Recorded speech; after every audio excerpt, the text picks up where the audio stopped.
feel like Kobe in the fourth quarter. This is the More NBA podcast. We are brought to you by Prize Picks, coming at you Thursday afternoon. It's October 9th. And on today's show, I will be joined by Wolves beat writer Jace Frederick from the St. Paul Pioneer Press. I love Jace's training camp coverage of the Wolves every year. I feel like he's really, really good at highlighting the real sort of inflection points of the season ahead. This past week, he's written really good pieces on Anthony Edwards and Jaylen Clark that we're going to use to sort of guide our conversation today. It'll be a lot of talk about the feasibility of getting the defense back to where it was 2 seasons ago when the Wolves did have the number 1 defense in the league. You might be listening to this on Friday morning or over the weekend and wondering why we aren't referencing anything from the Wolves-Knicks preseason game, and that is because we recorded this right before that game. So whatever happens in New York, Kyle and I will dive into when we record on Friday. So Jace Frederick on Anthony Edwards, the importance of Jaylen Clark this season, and I'm sure we'll mix in some Rob Dillingham talk related to the defense as well. Let's go.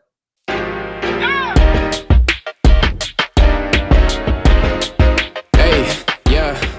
All right, we are now joined by Jace Frederick. I'm excited to have Jace back on the show weekly for this season. It will normally be Mondays with Jace, as it has been for the last few seasons, but it is the preseason right now, so we are mixing in a Thursday. Hi, Jace. How we doing? Hey, man? Excellent. How about you? I'm good. It's not as good. As we're not excellent, but why not? Let's hold back into a new rhythm. I don't know. Yeah, that it's figuring out life at this time. It's a little bit different, It's in a good way. I hope you feel excellent by the time we're done talking. That's my goal. That's how I always feel. I like that. Whenever you're here. So you haven't been on since before training camp, and the good news of that is I have all of your preseason coverage stuff to pick through for this. And as I was just kind of rereading some of your stuff, it all has an undertone of defense into it. There's the Anthony Edwards piece. And just for people listening, I'd really recommend reading this Ant piece and Jaylen Clark piece as well. Or just a reminder to, you've maybe unsubscribed from a paper or something during the off season, but you want Jace or Chris or John or whatever, get those reactivated. But I really liked the Ant piece. I liked the Jaylen Clark piece, the undertone of defense. I think let's start by establishing why that is such an area of focus for you, or an inflection point for this season. I think it mostly came from me look, at the beginning of last season, they made moves. They get Julius, they get Dante. I was fixated on the Dante acquisition, and I was like, yeah, they need to get better offensively. I think these two in the aggregate help make them better offensively, even just replacing Cat, who obviously is very good offensively himself, and thinking of ways in which they can get better there. And even talking to people, like, I think it makes sense to take a step back defensively and get better offensively and be that mix. And Tim Conlon talks about it. Everybody talks about it. Can we be top 10, top 5 in offense and defense? And that's a title team. But it was, I think fans in general weren't as satisfied watching them last year, even when it got good towards the end. And I just think watching the NBA Finals and watching two teams who very clearly knew who they were, knew exactly what their non-negotiables were, and executed them to their highest possible degree every night was like, oh, this might be the path to, like, there is no more like super team. Our roster's way better than yours. And that was kind of who determined who won titles in the past. Like, oh, the Warriors, they have all the good players, they win. The Celtics were an example of that even 2 years ago. Like, that roster was like, finally they won. You can't possibly have 5 of the 7 of the top 60 players and not win a title eventually.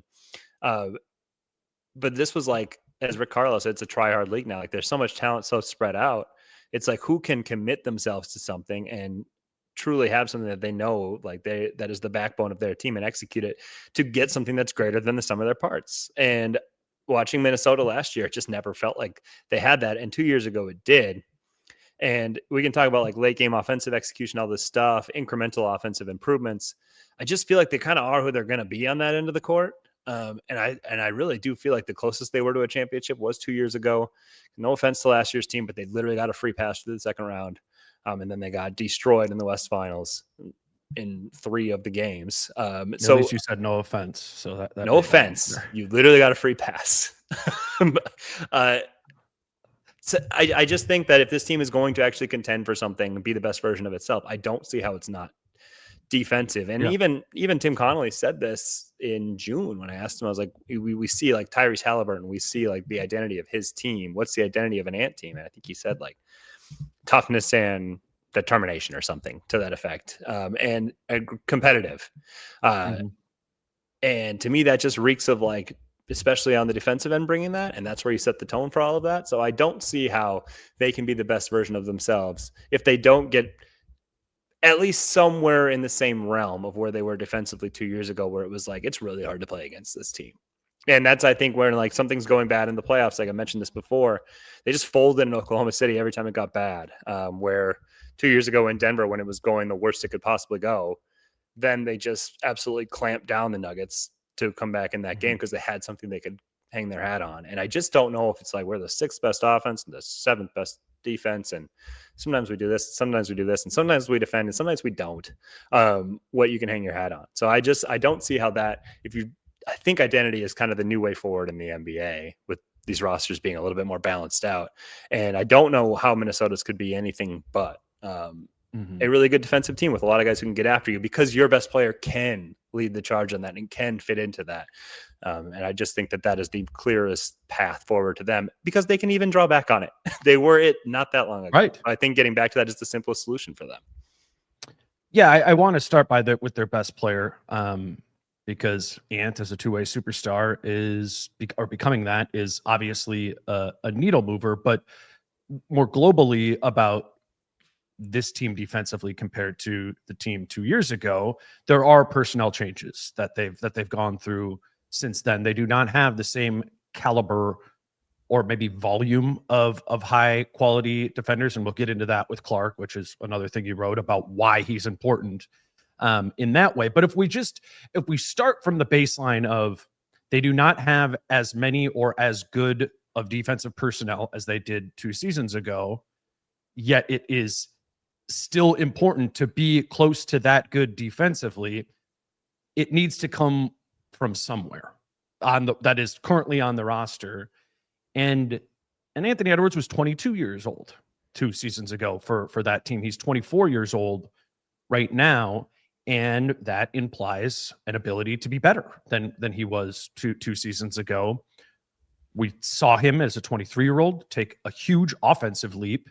And what you wrote about was how it feels like he needs to take almost a similar level leap on the defensive side of the floor to meet these, to be fair, high level increases of, being a number 1 defensive team in the league, being a team that goes to the conference finals or further next year, or on an individual basis, being an MVP caliber player. He talked about that at media day about that being a stated goal of this season, going for MVP. And I thought you nailed it in being like, yeah, that has to include defense in a major way. His path to being a two-way superstar needs to show up to be an MVP, much like Michael Jordan did when he was that age. Kawhi Leonard, LeBron James, Kobe Bryant, those sort of players. Why don't you start with that piece of him being 24 and what those guys were doing when they were 24? Yeah, I mean, so just thinking back to it, it was kind of like historically, because it always has been for this. Is it fair to Ant? He's shouldering so much of the load offensively. Like, he's not going to always be able to lock in defensively, or can have these spurts, but I don't know if you can expect it out of him all game. And I just thought back to him, like, I'm pretty sure MJ was like all defense, and Kobe was all defense, thinking back to those guys. And then you start going through their basketball reference pages and it's like Michael Jordan first wins MVP at 24 years old. And, what's this other honor? Oh, he was defensive player of the year that year too. Kawhi Leonard, second in MVP voting that year when he was 24 and won his second straight defensive player of the year award. Like Kobe Bryant, I think third in MVP voting, first team all defense. LeBron James, MVP, runner-up in defensive player of the year. It's like the guys, and Ant wants to be a guy, wants to be an all-time guy right now at this point in their careers We're getting it done on both ends of the court. We're one of the best defenders in the NBA. Like, do you remember those Cleveland Cavalier teams? Like, LeBron was doing quite a bit offensively, and also being one of the best defensive players in the NBA. And if you're going to say, well, he's not LeBron James, okay, that's fine. But that, frankly, I think that's kind of the things that he aims towards. And if not quite there, then be second team all defense, something like that. Like I don't. If you're going to be a superstar, like one of the guys, because you're just not going to be the same offensive player as Luka Doncic. Like, you're just not. I don't see that path for him, frankly. Just in the magic that Luka creates with his passing ability. Like, Ant's getting better and better there, but I just don't see it ever getting up to that level. The vision and all of that, it's got to improve, but I don't think that he has that ceiling. But he already is a better defender than Luka, but he can make that gap so big where you can go, actually, I think Anthony Edwards is better than Luka Doncic. That could happen. That's his path to those types of things. That's his path to like entering into Anthony Edwards, one of the best 30 players of all time, because he defended at a level that married up with his ability to score, to where it's kind of undeniable of like his two-way impact. I think his greatness is totally a two-way impact player. And he needs to accept that and take on that challenge on that end of the court. You asked him about all defense at practice. I think it was last week, and I want to play that clip. You talked about all defense in the past as a goal, but it always kind of felt a little bit tongue in cheek. Yeah. Like, is it more serious now? More serious now for sure, yeah, because we're trying to get back to the number one defense in the league, and I know it starts with me, especially my pressure on the ball. Like, I can't guard one game and not guard the next game because we playing, somebody who's not up to par. I got to be ready every night, and I'm gonna take pride in that. And I told my teammates to hold me accountable, coaches included. So I think what I want to start with is establishing where he was at last season.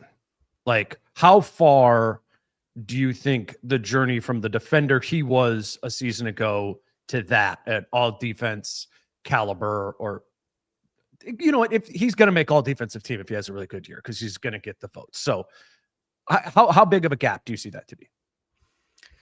Pretty big. In that I think all defense voting is getting smarter. And I think if you are just in complete liability off the ball, and frankly, like us locally would report that, we talk about that, we tweet about it like that. So then other people, even national voters, go, okay, like some good, some bad. And that's not good enough for all defense. I think would have to come from the people watching the Timberwolves games. You have to be like, oh wow, he's engaged. And he's having more of those spurts on on-ball defense where you're like, wow, he's changing the game right now. Because those have kind of dwindled in recent years. Just the sheer volume of times that he is really changing the game with his on-ball pressure and defense, and forcing turnovers and getting out and pick sixes, whatever. Those need to happen more frequently. And then it needs to be like, he's not hurting them off the ball. He's been hurting them off the ball a lot in recent years. And if that's the case, it's going to be hard when it's almost like you have to, when somebody's like, oh, Ant's played great defense. It's like, not really. Yeah, but like he's got to remove the yeah buts, in my mind, to where when somebody votes him for all defense, it's like, all right, you didn't watch the Wolves. It just has to. So that requires a lot of attention, paying attention at all times, not just getting out there and floating defensively and actually being locked in, not even just like on the game plan or whatever, but like man and ball, like, at all times, and like really being like, I am defending. I have a purpose on this possession, and just mixing that attentiveness with the more occasional. I think he's going to be putting more spots too to be that impact on ball defender, and then I think you get there. So it's going to take a lot more from him, but it still is a simple fix in my mind. I don't think defensive catch-all metrics are perfect by any means, and there's noise in those. I think roster context can totally boost or dip a player in a catch-all defensive metric. But I do think it's interesting that 3 seasons ago, so before the really good defensive year, but it was the first Rudy Gobert season, you got Rudy and Cat, right? Year 1. Ant is 86th percentile in defensive estimated plus minus. The next season, when they're the number 1 defense and he was legit a part of the best defense in the league, he's 87th percentile in defensive estimated plus minus. Last year, it dropped to 58th. Again, well, I wouldn't say that's all Ant, but I would say to my eye test, it was worse. It was, the line is going somewhat down. You have to, I mean, that's easy enough to know with these catch-all things, like you mentioned, team context. From January 1st on, he had the worst defensive rating of all rotational players on this team. And that passed the eye test, frankly, too. Like you can't, the offense made up for it statistically, but you're talking about like just greatness and setting a tone and being able to be like, I'm locking in so that I can lock in the playoffs. Wasn't doing that. Their defense was very average when he was out there on the court. He was getting better each of those years, and he did. Like, even though if the defense got worse, he got better as a player. His overall impact has obviously increased, and last season was his best season of his career. I think, even with a little defensive dip. But we are looking at this all through the lens, which I think we established, of this whole MVP thing. Like the offense can be just as good as it was last season. It could even be 5% better, which would be really impressive.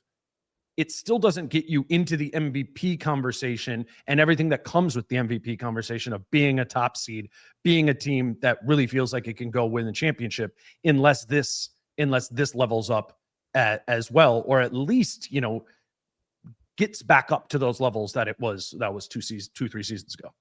Yeah. And you look at it from like, they don't have the same personnel. Like it's going to be him. Like he's going to, in the starting unit. Yes, Jaden's out there, but Ant's going to have to be a big part of setting the tone on the whole thing, because so often like they just start games kind of lackadaisical in the past. Ant can be the guy who's like, maybe it's not all game or whatever, but start the game. Like, I'm going to come out and defend. Make that your big mission to set the tone that sets the whole defense on fire. Because that's something that everybody will remember. Like, oh man, Ant had that big steal and the whole place came on fire and they just kind of rolled all night. That kind of stuff, come out with it as like your main intention. Don't be like, I'm going to get 15 in the first quarter tonight. Be like, my guy's not going to score in the first quarter. Like, it's going to be difficult for him to get a catch. That's what he did in the one Thunder game that they won, right? 1000%. Game 3 of that Thunder game, the first quarter, he took over the game. I mean, and the signature play was when it was like a dribble handoff type thing, or Lou Dort was coming off a screen with the ball and Ant blew him up. It was one of those where you get the ball and then you make body contact and Lou Dort goes flying. And then Ant goes in just for like a simple layup. But then in other parts in the quarter, like the ball was going loose and Ant was getting out and running off of it and dunks and whatnot that way. But it's setting a tone for the entire game. And when Minnesota does that, Minnesota's really good. They just didn't set the tone that often last season, which is like, yeah, they made it to the West Finals, but the regular season was like, this team's okay.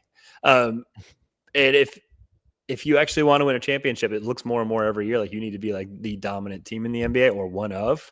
And if they're going to do that, I think it's going to be Anthony Edwards much more consistently being the guy where it's like, yep, he's bringing it in the first quarter tonight and he's doing it defensively. And that's leading to easy offense for him and others. And now the Wolves are rolling. Today's show is brought to you by Your Home Improvement Company.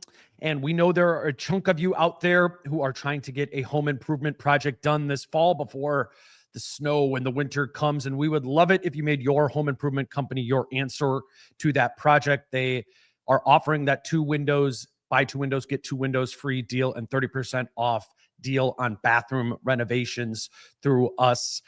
Everything Your Home Improvement Company does is done by certified professionals, and everything can be financed, whatever the project is, at Your Home Improvement Company, with financing deals that require 0 money down, 0 interest, and 0 payments until 2026. If you have something that you're working on or are putting off working on, reach out to Your Home Improvement Company, see how they can help you. You can do that by going to 866-777-YHIC or by going to yourhomeimprovementco.com. Your Home Improvement Company, where it's your home made better. Today's show is also brought to you by Prize Picks. And it is Thursday, which means there is Thursday night football this evening. And if you are looking for a way to play the game this evening, head over to Prize Picks.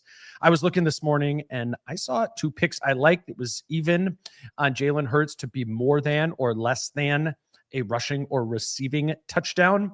So kind of just like is he going to score a touchdown in this game? I think it's more likely than not that Jalen Hurts gets a rushing touchdown this evening. So I said more than on that. And then Tyrone Tracy is back for the New York Giants. I think everybody really likes Cam Scatterboo, but it was just more or less than 5.5 rushing attempts for Tyrone Tracy. He was the starter before the season. I like him to have more than 5.5 rushing attempts in this game. Those both hit. That is 2.5 to 1 on your money. There's always something going on over at Prize Picks. As a reminder to put together a lineup at Prize Picks, all you need to do is put 2 or more picks in your lineup to win. If you do not yet have a Prize Picks account, all you got to do is use the promo code Dane when you sign up, and you will receive $50 in lineups when you play your first $5 lineup. That's prizepicks.com or the Prize Picks app using promo code Dane when you create your account. I think we somewhat touched on this, talking about LeBron and Kobe and MJ and those guys. But it is, a question or a topic that I highlight related to defense is like, is it possible to be a high usage offensive weapon and also be a really, really good defender? It's not an unfair question because it's logical to some extent, right? You're exerting yourself more in offense. There's a finite amount of gas in the tank, whatever. But I don't know if it was you or somebody asked Finch about this, and you put it in the story. And Finch's response to that was, quote, "It's an NBA mantra that if you do so much on offense, you're allowed to not play defense. The best teams don't do that. They do what's necessary as much as they possibly can." Mike Conley had a quote basically echoing that to you as well in the story. But I do think that philosophy, that thought process around players you need to let that go so as to reach this new level. You can't even tell yourself that you're tired if you are operating as the best player in the NBA.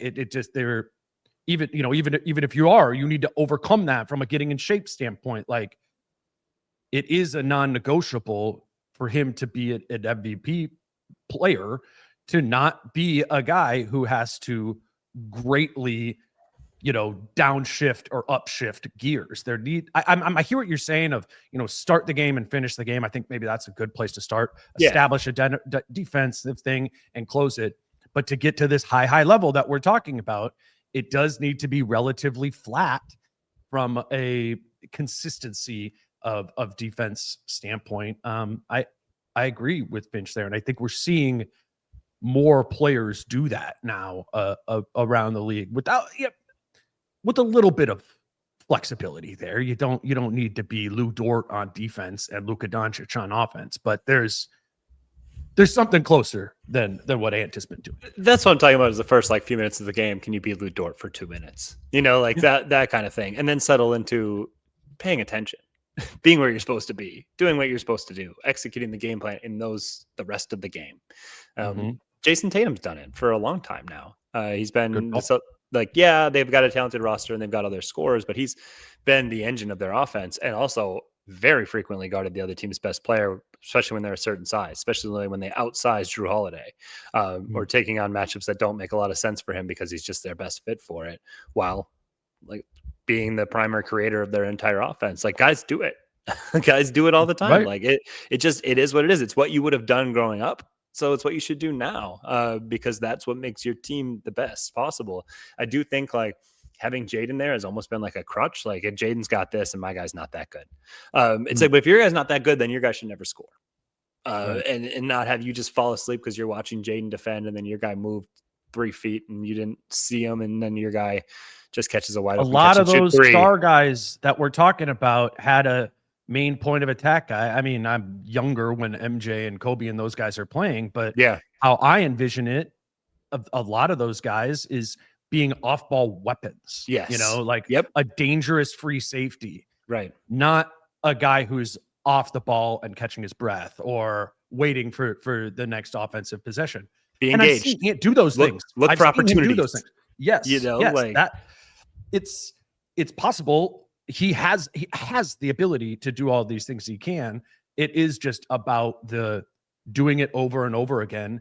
And I will say, to be fair to him, he is at least being taught these things. He's being told these things. He's regurgitating them to us, sometimes unprompted. The little detail stuff, I feel confident in saying, matters a lot more in Anthony Edwards' mind than it did 2-3 seasons ago. He's heard it. He's felt it. I think he knows it. I'm just curious to see what that looks like in practice once the games actually start happening. It's the same thing as why I don't believe this team is going to start running in transition all the time. Not You a know, guy. like it's just like I get you want to establish some habits that they're trying to establish in training camp of running and going faster, but then the game starts. And I do think, even though they said repeatedly, you know, give it to Mike and then he's going to find you as you're streaking the floor, I think both Ant and Julius are going to instinctually come back to the ball and do that again, you know? So I just got to see it, you know? I got to see it to really believe it. But I will say, if I see it, I'm going to really believe it. And I am going to change my view of how high Ant can go compared to the rest of the guys in the league right now. I mean, right now where I'm at is he is below those, you know, top 5 guys or whatever in MVP, maybe even 6, 7, 8. Sometimes I can get as low as that. But if this happens, if even 50% of what we're describing happens, like he is a top 5 guy, I really do believe that, because it will be so powerful and it'll be so meaningful in the context of this team that does not have Kyle Anderson anymore, does not have Nickeil Alexander-Walker anymore, doesn't have Cat anymore, who helped that defense too. There is just a need for exactly what we are talking about right now within the context of this roster. And yeah, we're going to talk about Jaylen Clark, and he can help some of that. The power of Ant doing this is like 4 Jaylen Clarks, man. Mm-hmm. It just would be, and twice as many powerful. minutes. Yeah, right. So you're right there. At There's a least. 2x, Yeah. and it's leadership. Like, look at they talk about Ant, like he talks up this guy, always mentions his teammates first, blah blah blah, and that's true. He's done that for years, like a long time. He's been doing like the interviews lead off with talking about his teammates, but like this is what the team's intention is. If you are the one driving the bus on it, that to me is like leadership. That to me is like, nope, we're defending this year. And I'm doing more offensively than all of you guys, but we are defending this year. So I'm defending this year. And everybody has to get in line on that. It's not, you guys defend because I'm playing offense, because that's too much what it's been in the past. And you see the results of that. It's like, okay, well, we kind of stink on defense when you're out there last year specifically. Besides the games where you really crank it up, it's being like, I'm going to do this. And so nobody else has a choice but to do it. And right. Like it's a prerequisite to playing. Make it a prerequisite. And I actually thought, like, paying some attention to it, I thought his half-court defense against Indiana was solid. Actually, I thought he was trying to put in, like, the effort and attention to it. They just got, the transition, they got raced up and down the court. Obviously, like, it was like, whoa, these guys actually run. This sucks. Right. But I thought it was, like, a decent start, and we'll see, who knows. This New York game, I'm sure people will watch that before they listen to this, and who knows what will come of that. But it's totally going to be like, okay, game 1 of the regular season, game 2, game 5, game 10, game 12, through 20 games of the season, can we say, yeah, you know what, 80% of the time Ant's actually really playing defense? Because that would be a huge leap. And then we'll know, okay, I think this is serious, and I suspect that we would see that the team results would follow. Let's carry this over, but into Jaylen Clark, because I think, which you highlighted in the piece, is that Ant does need help too. They do need additional defensive personnel. And as much as, I like Terrence Shannon Jr. and I think he should be the 8th guy, but if he is Nickeil Alexander-Walker and it's that, black and white, you have lost what Nickeil does defensively, and the only player on the bench who can approximate anything of Nickeil Alexander-Walker. I mean, not even approximate. Who's a better point of attack defender, Nickeil or Jaylen Clark? Point of attack, Jaylen Clark. Yeah. Nikhil's better at off ball and navigating screens. Yeah, I agree. Like that, for sure. Yeah. So it's just, it has to come from Jaylen Clark. And we were talking about this a little bit at the game as the clock was the Wolves give up 37 points in the first quarter. They're getting raced up and down the floor. And I remember I was looking at it. I'm like, there was 7 minutes and 52 seconds left in the second quarter, and Jaylen Clark hadn't played yet, which, that when Jaden McDaniels is not even there. Yes. It made him seem more de-emphasized than I anticipated he was going to be a little bit for this team. And when we're talking about all this stuff of like needing to get it to sink in, needing it to be your identity, what Conley said, what Finch, all this stuff, it just seems like even if you don't have the same defensive caliber of defensive personnel, your only fix for that is playing Jaylen Clark. If that is what you, I don't know, are prioritizing. And it'll be curious to me, and I could tell from your piece for you too, if he isn't a main part of this team. Like Nickeil Alexander-Walker was a major part of the Timberwolves identity a season ago. It's going to be, frankly, for me, it's going to be hard to stomach of like, I'm not going to understand it. If the results are similar to that Pacers game where it's like, all right, didn't play defense in the first quarter. Duh, because there wasn't guys out there who do that for you. I think they're going to miss Nickeil, man, like more than they understand, because there is a consistency to that they are not going to get from anyone else on the roster defensively. I don't think, other than, well, Jaden McDaniels and Rudy Gobert are very consistent defenders, but the other wing options, I just don't think that's their skill set as much as Jaylen's. It is for Jaylen. It's like they look at it and they're like, well, TJ physically can. And it's like, well, that's the same boat as Ant, and TJ might pay more attention to it during the games off ball and whatnot, but it's not the same. They're not tone setters defensively. They haven't been. And so I think so much of it is like, well, TJ will get better defensively and Mike Conley will defend maybe some more point of attack stuff, and then Ant will just be better defensively. And it's just kind of, to me, it's like a pipe dream of like, we want to have our cake and eat it too. We want to put these guys that we think are more offensive out there, but then we're really going to coach them to play defense. It's like, all right, but then to me, that is punting on saying we want to get back to like being a dominant defense. That's like, we want to get a little better at it, or we want to stay where we're at and hope our offense gets better. So that's all fine if that's what you wanted to say, but then it's everything you've said about the defensive emphasis kind of ringing untrue, because if you're not playing Jaylen Clark, you are not trying to be a dominant defense. You're just not. You're not. That's not what you prioritized. And to me, like, if I'm looking around and they're saying, hey, defense, we got to play defense, and I'm looking around like, one of our best defenders is not playing. We don't have to play defense. Right. Like, that's clearly not what this team is thinking right now. Like, no offense to him, but I'm like, Rob's playing, Jaylen's not. We're not emphasizing defense. That's just not what we're doing. And I just think that sets, as if you're actually trying to set it in as your identity, and everybody has said that these things happen in training camp and they come in at the beginning of the season. Kind of are who you are with a lot of these things. And I think defense is definitely one of them. We saw last year, like, the Wolves could play some good defensive games. Game 3 against OKC was great. Didn't stay. No staying power at all, because it wasn't who they were. So if you're trying to cement it, how out of the gates are you not playing your best defender? Maybe they will. Maybe like the preseason stuff, maybe even Finch's comments about 8, maybe 9 or 10, but 9 and 10 are going to change. Maybe that all changes. Maybe Jaylen's playing game 1. 18 minutes a game or whatever. But if it looks the way the tea leaves look, and Jaylen might not even be on the court in a game, then I think that is like, we're just trying to be pretty good at both again.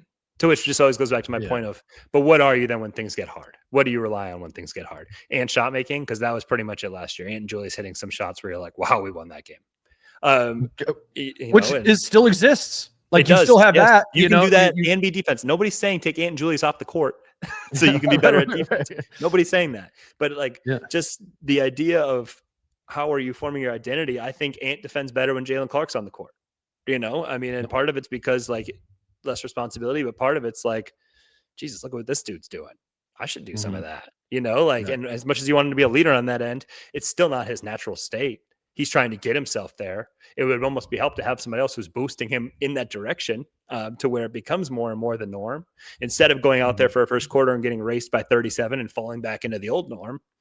I just think for trying to set a tone, for trying to have this thing of here's how we're going to play this year. Oh yeah, we're going to get back to that defensively. We're going to get back to like that nastiness on that end of the court, and then not playing one of the key guys who actually plays that way, who his natural state is that. To me, then like the defensive stuff, like it's all lip service. Like we don't actually mean it. That's what that says to me, if that is the path they choose. So to like practically point it out on the floor, 2 years ago, why was that team a lead on defense? They were 10 out of 10 at the rim with Rudy, 10 out of 10 in ball containment. And I think between Kyle Anderson, Karl Anthony Towns, and the other forwards, they were like an 8 out of 10 low man presence team, right? Really good. They were really good in all 3 of those areas, elite at the rim and elite in ball containment. I do not think they have the personnel to do all of those things, even at an 8 out of 10 level, without Jaylen Clark's presence into the rotation. Because I think that low man presence thing is really big for this team. The opposite big rotating. It is. Over. We saw when it was like D'Lo in past years. It was not good. Yes, it's huge. It's huge. And I think Jaden McDaniels is your best option there, right? To be that low man secondary rim protection presence. Okay. So then your options become you just need to replace some of the ball containment. You don't have Nikhil anymore to be able to do that. We talked about Ant, and Ant is going to need to be some of that, again, to be really good at all three of these things. But another way to do it, or to do it in the non-Ant minutes, is to include Jaylen Clark in that, and he's your ball containment. Jaden's off ball, and Rudy is at the rim. It's just, I think Julius Randle is a better man-to-man, like perimeter defender than Cat is. I think he's a pretty good man-to-man post defender.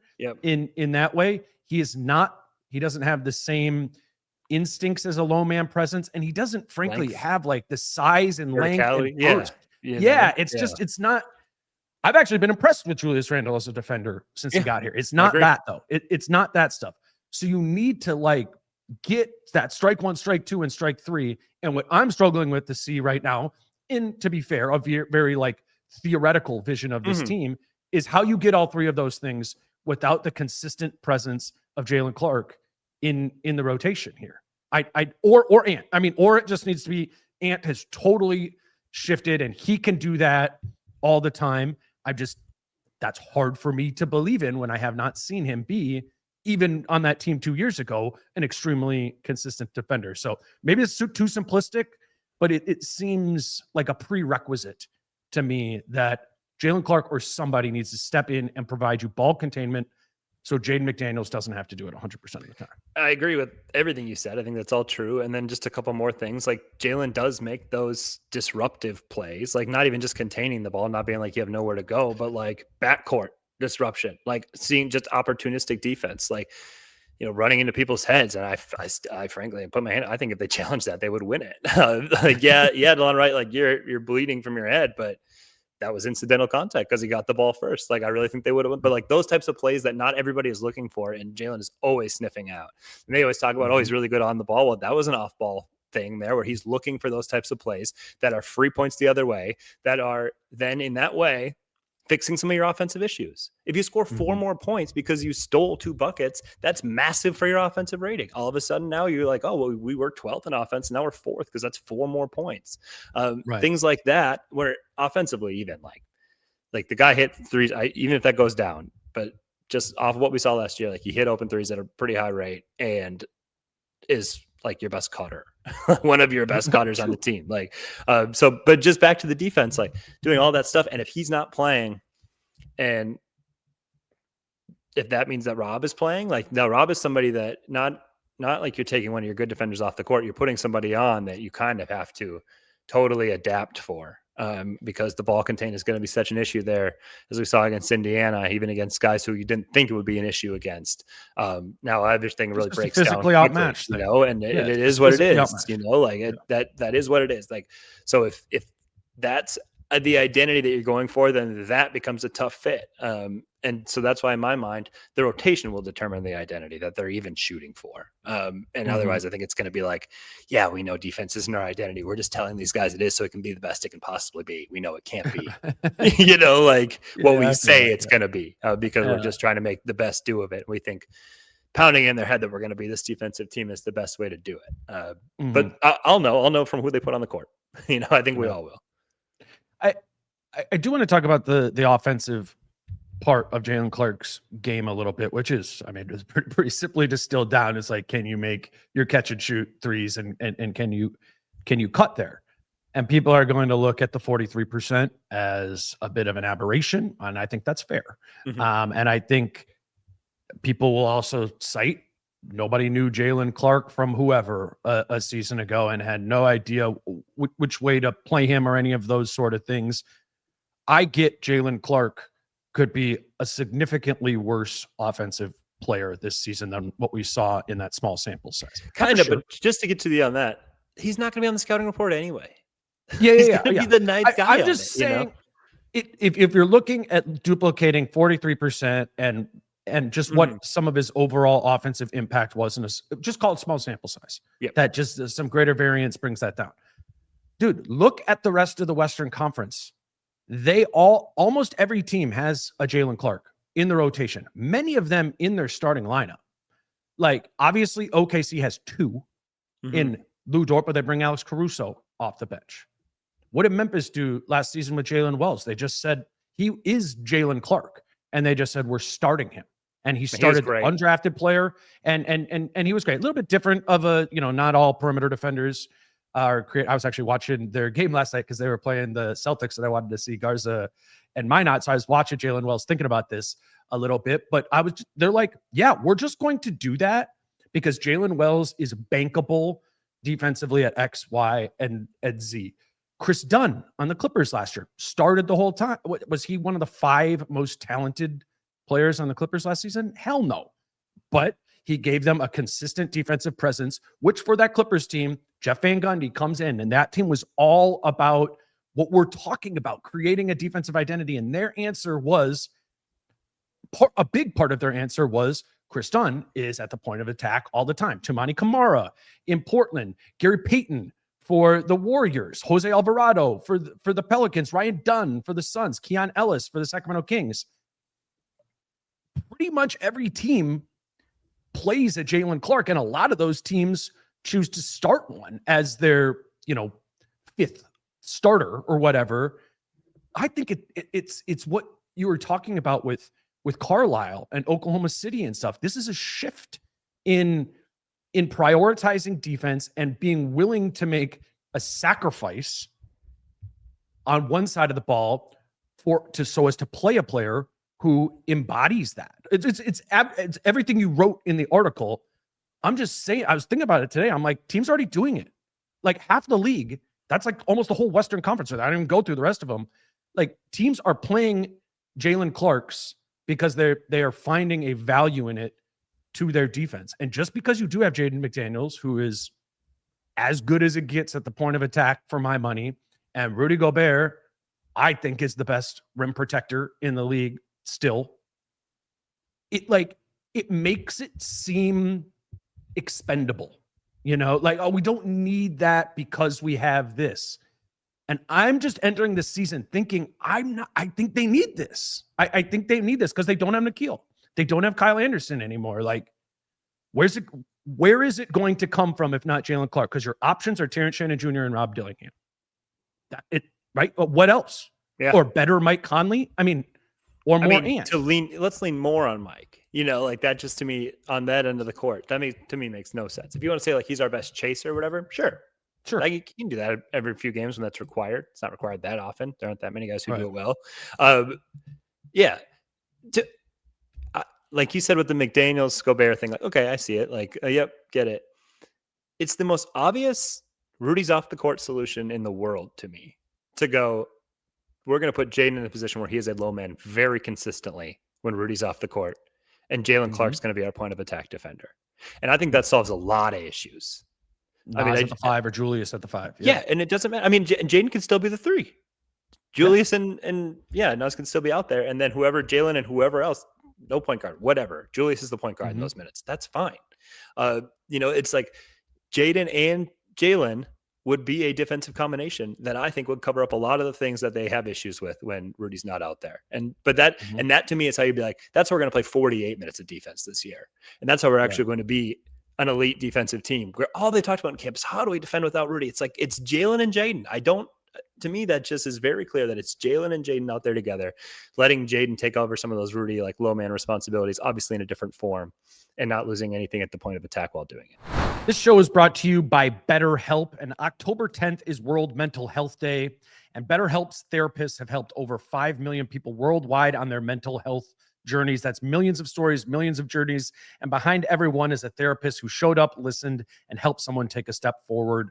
Moments in therapy, like learning to relate to your kids, healing relationships, or coping with loss, can change lives. And this World Mental Health Day, BetterHelp is honoring those connections and the therapists who make them possible while showing how easy it is to get guidance from a licensed therapist online with BetterHelp. A short questionnaire helps identify your needs and preferences, and their 12 plus years of experience and industry-leading match fulfillment rate mean they typically get it right the first time. If you aren't happy with your match, switch to a different therapist at any time from their tailored recommendations. This World Mental Health Day, we're celebrating the therapists who have helped millions of people take a step forward. If you are ready to find the right therapist for you, BetterHelp can help you start that journey. Our listeners get 10% off their first month at betterhelp.com/DaneMoore. That's BetterHelp, HELP.com/DaneMoore. Yeah, I mean, we could be, I guess maybe something else happens and we're wrong. I'm just saying, I don't see what the answer that presents itself. If being a top 5 defense is a goal here. And I mean, like you said, it's not just like try harder. It's like they're losing Nickeil Alexander-Walker. So if you're not replacing him and you're saying, well, Terrence Shannon, like that's super unfair to Terrence Shannon to be like, hey, Nickeil is one of the better perimeter defenders in the league. We got you, though. So should be good. It's like he's a good offensive player who can defend and will try on that end of the court. He's not as good defensively as Nickeil. So there's going to be slippage, not rising, you know? Mm-hmm. No, I'm with the two. And with Rudy, like, remember we used to always say, like, oh, with Karl Anthony when they sucked, like, oh, they're a walking top 10 offense if Cat's on your team. And that's been, you know, a truth with Rudy Gobert too. And I do wonder, you know, as Rudy gets older, if you even do have that baseline for sure. Mm-hmm. Like that every it's year just, is, you know, it's a little bit of a risk. And I think Rudy, compared to a lot of other guys who are over 7 feet tall, takes better care of his body. I think he's more bankable than a lot of those guys, but I think you start running a risk of defensive mediocrity if you do not prioritize defense within your rotation. And that seems to be the conundrum right now, you know, because it is the opportunity cost of playing Jaylen Clark will be not playing Rob Dillingham.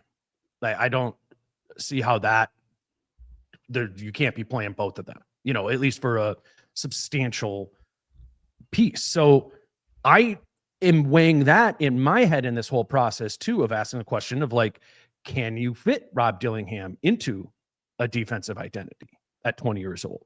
I think that's a very open question.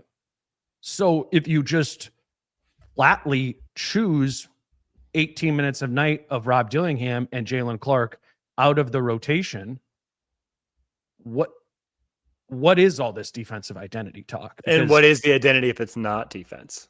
I guess that's my question. If it's Rob out there and like you're, I don't know, say you're like 8th defensively or whatever, like what's the identity then? It's like, we're pretty good at everything.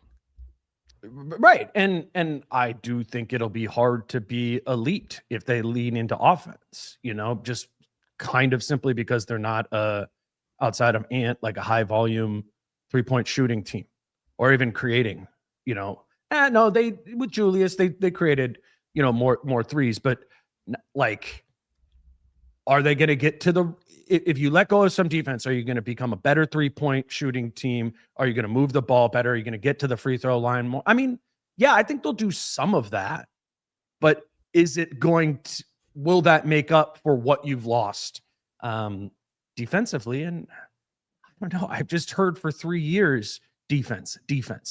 Minnesota, what did Carl call it? Minnesota Timberwolves basketball. It's what Jaylen Clark talked about in his thing. Like, this has been the identity of the team. And I just think you're getting dangerously close to letting that slip away without totally like recognizing what the cost or pain of that could be. It's just, that is who you are. And like that, like we said, like Ant's path to stardom is being a two-way player. It's being really good on that end of the court. And I just think like when it's like, well, you got to find more offense, and just this whole idea that you cannot generate offense from defense to me is insane. When we just saw Oklahoma City's offense be excellent because they led the league in percentage of points off of their turnovers last year. It was like 18.1%. And then you go, well, what about in the playoffs? It went up to 19% in the playoffs. It went up a full percentage point. 19% of their points scored in the playoffs were off of turnovers. Like they hounded you. They took the ball. They went and scored. It was like the Thunder barrages, basically, of, you know, and all of a sudden you're down 12 and you pretty much lost because they just like harassed you. We saw it in Minnesota every time they walked into that building in May and June. It was like, well, here it goes. Like another 3 more turnovers into 3 more easy buckets. Like defense can lead to offense. It really can. We saw it. We've seen it. The problem 2 years ago was that they didn't turn the defense into offense enough. Right. You know, like it wasn't Great point. It wasn't enough like turnovers. And where Jaylen Clark is kind of a turnover creator.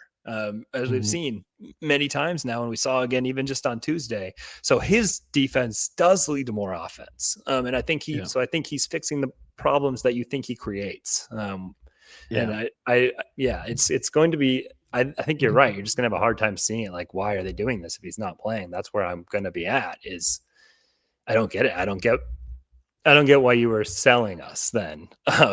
Throughout camp and everything throughout these last few years. And what are you shifting towards?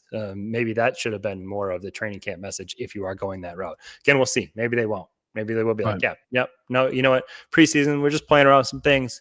Jaylen will be out there when it's time. But that's usually not how it works. That's usually not how Chris Finch has handled his preseason rotations. That's usually the things that he says and the things that he does very much do carry forward to when the ball actually tips, but we'll see. Yeah, I know the Thunder, like they were second in offense last year, and they had a offensive rating over 120, I believe. I watched plenty of those games of watching that team in the half court, and they were not the Golden State Warriors. They weren't the Boston. So they weren't any of those teams. That 120 is juiced from defense so much. Like I watched plenty of the Thunder were awesome last year. I watched plenty of Thunder games last season where if they weren't getting it from Shea, half court offense was a slog, you know? But they make it work because of the defense. And I think that could be a comparison for the Wolves. Like I think the Wolves have a lot of really good offensive personnel. I think that personnel with some of their styles of play is going to make the offense a slog for a quarter at a time, a week at a time, whatever. If you have that defense, it is just... it's a safety net. And, you know, and you said it right at the beginning of like, this isn't that far away. They aren't that far removed from this, right? Like most guys on this roster were on that team 2 seasons ago. And I think that's where my optimism for this is like, if they tap back into it and they feel it and Ant feels it and they learn that this defense is translating into offense and it is getting them in transition more, it's going to be all of this positive reinforcement piece to it that I think, you know, really could make it powerful. You got it. The positive thing has to happen first for it to become positively reinforced, you know, and I guess that's just where I'm skeptical of from the personnel standpoint. You just saw like in the West Finals, like when they would go to OKC, games 1 and 2 was like, oh, Wolves just can't hit a 3. It's like, because that's not bankable. It's not bankable. Like the 3-point shot is not bankable in playoff games. It's not. We see it. Like look at the Thunder.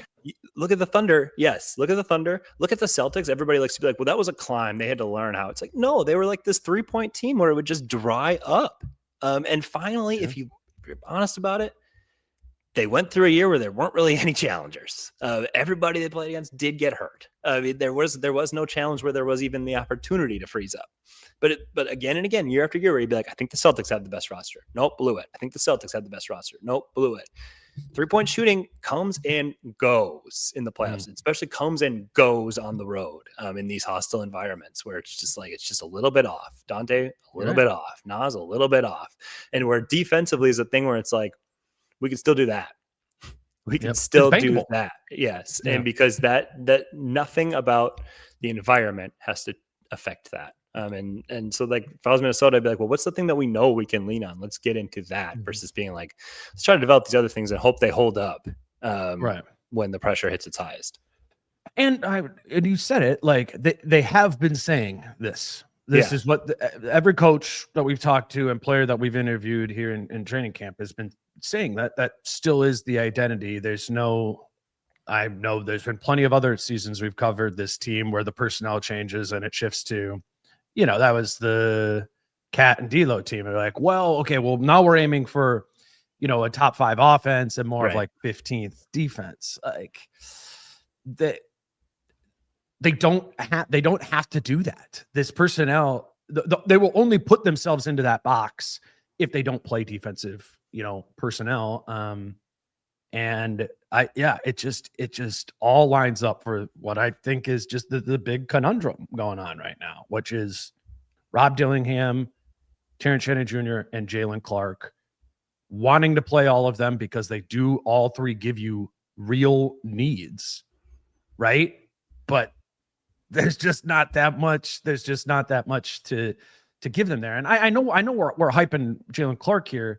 I'm not even sure in my mind that is the right thing. To be like, oh yeah, prioritize Jaylen Clark over Terrence Shannon Jr. and Rob Dillingham. I don't even know that. I just feel like I know that they need what Jaylen Clark provides to get the best out of everybody else. That's where if I had to power rank to it, get everybody else to play the defense that they want them to play. I think he's got to be out there to do it. I think he's got to be the one kind of inspiring with his defense. And, like you want Ant to do it, but like Jaylen actually leading with his defense, that Pacers game was just the perfect microcosm. It was the perfect one. What he did to Pascal Siakam from the perimeter on that possession was like, that dude can't go anywhere right now. He finally just like took 3 dribbles to his right and took one of the most contested jumpers you will ever see. And it was like, yeah, they're defending now. Like there's nothing easy now. This is no longer a layup line. Right. You're no longer at least getting into the middle of the paint and deciding what you want to do from there. It's like, no, the middle of the paint's blocked off. Sorry. Like no entrance. You don't have the password. I know we're about to wrap up here, but can I play the Pat Surtain clip? Yeah, do it. From Jaylen Clark. I haven't played it on a pod yet. Yeah. All right, here it is. More like film that you learned that in, or on? Yeah, it's funny. Y'all not gonna. I watch a lot of DB film, like Pat Surtain. I know it sounds crazy, but it's like actually super relatable in terms of flipping hips. They can't really grab anybody, like stuff like that. Like just seeing how they jam and get off, which is similar in basketball. They do a lot of use your stick hand. Just seeing that in man-to-man, like I like watching that more so than basketball because people have counters. So like Ant, I know when he goes left, he loves to shoot the step back. So, but if I jump at the step back, he's gonna keep going. Like he's just so fast and athletic and strong. So just having that creativity to know, like I said, in football, they know a route tree. So like, yeah, once he passes 5 yards, he can't run a slant no more. Now it's post or a 10-yard dig or in, like just process of elimination while he's running his route. Same thing in basketball. If the shot clock's at 3 and they're down 2, I'm thinking, okay, he's probably going for the win, knowing Ant. So I'm gonna jam this 3-point line. If he beats me to the rim, it is what it is. I got help side, or we go to overtime. Like I'm always thinking like that. You need players who think like that, right? And I think that's what I'm talking about with the Chris Duns and all of those sort of guys. I just think that's critical. The details in today's NBA. Yeah, the mentality of accentuating the defense. I'm out here to play defense. Like Jay McDaniels is a great defensive player. Year after year, he's thinking a little bit more of like, where am I finding my offense? Like we see it, we hear it. I mean, like, so, and last year I thought he took a little step back defensively, at least for a part of the year, because he's thinking, I was going to get more points than this. I thought I was going to get more opportunities than this. Where are those coming from? Jaylen Clark is still going out there going, my job is to play defense. I'll pass, I'll cut, I will spot up in the corner if I get the ball, great, but my job is to play defense. I'm looking at this guy. I'm trying to take him out of the game, and that's my sole purpose out there. And man, like that. Well, that's just what we're arguing. We're arguing is that they need that. Yeah, we could be wrong, but we're aligned on. Yeah, on to me, given the context of this current roster and what we can extrapolate from previous rosters, that they need that, and maybe it can come in piece. A piece of it can come from Ant, but I don't know if it doesn't come from Ant, or it doesn't immediately come from Ant. I think it has to come from somewhere on this team to get to where they want to be. It's like everybody's like, oh, what does Ant need around him offensively? Oh, he could use an extra playmaker. Oh, he could use this, could use that. It's like where Ant is offensively is good enough to be one of the best players in the NBA. When he gets to the playoffs and the reads he makes, it's not like the most advanced thing in the world, but it is good enough. And defensively is where he needs to make the biggest leap. So what does Ant need around him defensively? Like maybe somebody else who is another like igniter of like, no, we're playing defense today. And Ant goes, oh yeah, okay, I guess we are playing defense today. Let's do it. I mean, we see it a lot. Like he feeds off of momentum, and offensively, sometimes he creates it. Defensively, it's at its best when he creates it. But if somebody else can create it and he can ride off of it and raise his level because of that, like think about what he needs around him on that end of the court too, especially. And like I said, with all of this, if not, that's fine, but then stop talking about it like it is, like, I mean, that would be appreciated, because if I talk about all preseason about how defensive identity, and then they get to the regular season opener and they're like, we don't care about the defensive identity. It's like, well, then what did you pretend like you were emphasizing in camp and all of it? Because I don't know. I really think like who you play and how much you play on says what you want to be as a team. Yep. No, I'm with it. And I guess even tonight against the Knicks, I'm intrigued to see what is prioritized on the floor versus what is prioritized in what they are saying to us in the media, because you can have the best intentions of when you're saying it, but there is a key difference between thinking what your priorities are and what you're acting on what your priorities are. I think what we're both saying is this has to be a priority to get back to being the team, that you were, at least on the defensive side of the ball 2 years ago. And you have better offensive personnel now. Right. Like, this team is way better at offense, I think, than the team from two seasons ago that was nasty on defense. So if you do this on offense, on defense, I think this team's going to be really, really good. It's just a very open question to me due to the personnel. You got anything else you want to hit? Yeah, no. And I'm just like we said, like, I don't think Clark's that big of I don't think you can't play good offense when Jaylen Clark's on the court. I actually think he's a very sound role player on that end, and keeps things moving and helps, and kind of does the little things that help the player with the ball in his hands, gives you outlets, things like that, gives you options. I brought this up when Kyle and I think we're talking about Terrence Shannon Jr. too, of Kyle Anderson from a couple seasons ago. Like, it also doesn't need to be a 10 out of 10 on offense for it to be an overall positive, impactful player. Right. I don't think Terrence Shannon Jr. needs to shoot 40% from the corners to be a positively impactful player. There's other things that he can bring in transition and force. And I think the same thing, the same thing with Jaylen Clark, again, as was the case with Kyle Anderson and what he brought you defensively and as an additional playmaker. I'm not freaking out about Jaylen Clark, even if he's mediocre offensively, or below average. I still think you probably get positive gains, just given what it seems like this team needs. And like, I don't see it as like a TJ over Jaylen or vice versa thing. Like, I definitely think they have room for at least 9, because I do think if you want to be this team that's nasty and tenacious, like, play everybody a little less. I mean, like, look at what Cleveland did last year in the regular season. Like, maybe now you could say, hey, we're trying to build up Ant's stamina. And I know the Wolves believe in that for the playoffs, but let's start it like, hey, can you defend at a really high level for 35 minutes? And then, like, if you can earn getting up to 38, or whatever, but we're going to start here. And if people aren't defending, we'll take you out because you must be tired. That kind of thing. And that's a lot easier to do when you're consistently rolling 9 and then 10 if you feel like you need it or whatever. But we just watched the team line shift, because they want to run, because they're committed to what they're doing. And they're like, we're going to run full speed the entire game, and we will get everybody the breaks necessary to do so. Mm-hmm. No, it is baked into the Indiana Pacers strategy, not just their identity, and the rotation is a big part of the strategy. And it will be for the Wolves. It'll be interesting to see.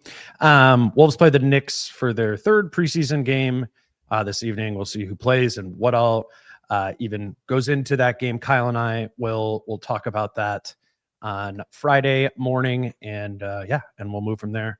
Appreciate you coming on, Jace. Always fun, man. You guys can follow Jace on Twitter at Jace Frederick. Read him in the Star Tribune, not the Star Tribune, the Pioneer Press. Until Kyle and I talk about the Knicks game on Friday. He's Jace. I'm Dane. Peace out. How I'm feeling, man, I hope it never stop, yeah. Green and hot so you can find me in the crowd, yeah. Don't let standards ever